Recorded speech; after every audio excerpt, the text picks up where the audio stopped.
Balik sa unang pwesto si Vice President Jejomar Binay sa bagong survey ng Pulse Asia sa pagkapangulo. Sa parehong survey, halos pantay na rin sina Davao City Mayor Rodrigo Duterte at Senadora Grace Poe. Saksi si Sandra Aguinaldo.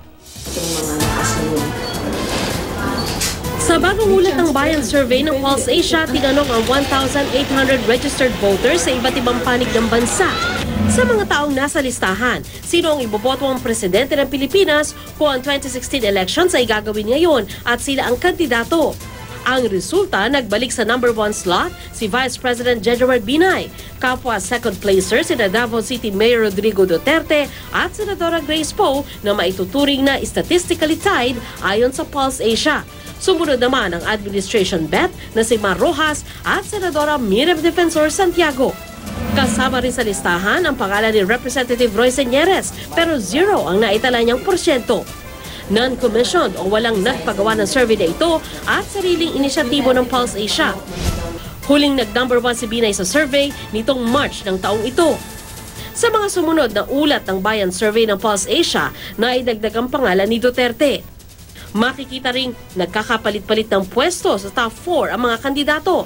Ayon sa Pulse Asia, patunay daw ito na nag-iisip pa ang tao at naapektuhan pa sila ng mga isyong naglalabasan. Yung mga kandidato ngayon, walang malinaw na nakakaangat. May 2 kandidato nga na hindi malinaw kahit yung pag-file ng COC, hindi malinaw kung makakatakbo talaga. 2.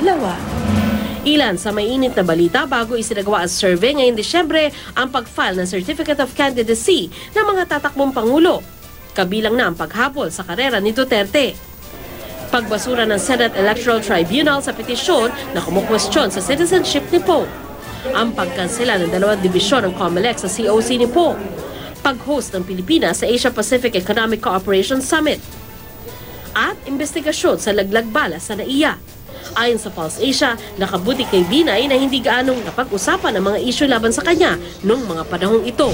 Itong mga nakaraang linggo, hindi masyadong nabigyan pansin yung mga issues na yan, nahinto yung mga hearing, tapos samantala, sa tingin ko, si VP Binay ay patuloy lang ang pag-iikot.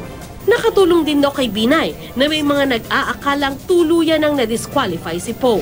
May ibang mga respondents sasabihin nila sa interviewer, boboto ko sana si Senator Poe, kaya lang disqualified na.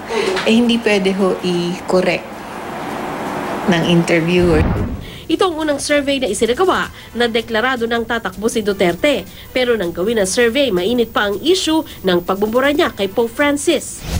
Tumaas pa rin ang rating ni Duterte mula Setyembre at sa Mindanao pangunahin nagmula ang suporta niya. Pero ayon kay Tabunda, may mga survey noong nakaraang buwan na nagpapakitang bumaba ang rating ni Duterte matapos ang pagbumura sa Santo Papa. May mga ilang lumabas na survey na siya naman yung mataas. Pero parehong survey na yon, kinundak yon bago nung pagmumura na kasunod yung banggit ng pangalan ng Santo Papa. Sa Visayas na baluarte ng taga-Capiz na si Rojas, statistically tied daw sila ni Binay ayon sa Pulse Asia. Sa Metro Manila, statistically tied daw sina Binay, Duterte at Poe. At sa iba pang lugar sa Luzon, statistically tied naman sina Binay at Poe. Ang kapansin-pansin sabi ni Tabunda, hindi bumaba si Binay sa 30% survey rating sa Luzon, Visayas at Mindanao. Ayon pa kay Tabunda, bagamat nakatulong kay Rojas ang endorsement ng Pangulo noong September survey, may mga nagsulputan din negatibong issue na maaaring nakaapekto sa kanyang rating ngayon. Tandaan natin, dumaan ang APEC. So, may mga naperwisyo ang na kababayan natin. Administration candidate siya. Nagpasalamat si Binay sa mga patuloy na sumusuporta sa kanyang kandidatura. Pinakamalaking factor dyan, hindi tuloy-tuloy na pagdarasal na sana mapataas yung akin rating sa survey mo. Nirerespeto at tinatanggap naman ng kampo ni Senadora Poe ang resulta ng survey. Magsisilbi raw itong mapa para sa kanilang mga susunod na hakbang. Binibigyan din nila na kandidato pa rin sa pagkapangulo si Poe. Hindi naman nababahala sa resulta ng bagong survey si Rojas. Pinakaimportante pa rin daw ang mismong botohan sa Mayo. Magulo pa rin daw ang survey at posibleng sa susunod ay siya naman daw ang manguna. Ang mahalaga raw ang malinis niyang record at malinaw na plataporma. Sinubukan din namin kunin ang reaksyon ni Senadora Santiago pero hindi siya sumagot sa aming tawag. Bagay si Duterte, wala pang ibinibigay na reaksyon. Naniniwala naman si Señeres na kung sino mang nahuhuli, kalaunay mangunguna rin. Marami pa aniya ang hindi nakakaalam na kandidato siya sa pagkapangulo dahil wala pang opisyal na anunsyo ang COMELEC. Ayon sa Malacanang, dapat mahikayat ng survey ang publiko na mas makilala pa ang mga kandidato at ang matuon ang pagkilatis ng mga botante sa plataporma ng kandidato at hindi sa mismong personalidad lang ng tumatakbo. Ako si Sandra Aguinaldo, ang inyong saksi.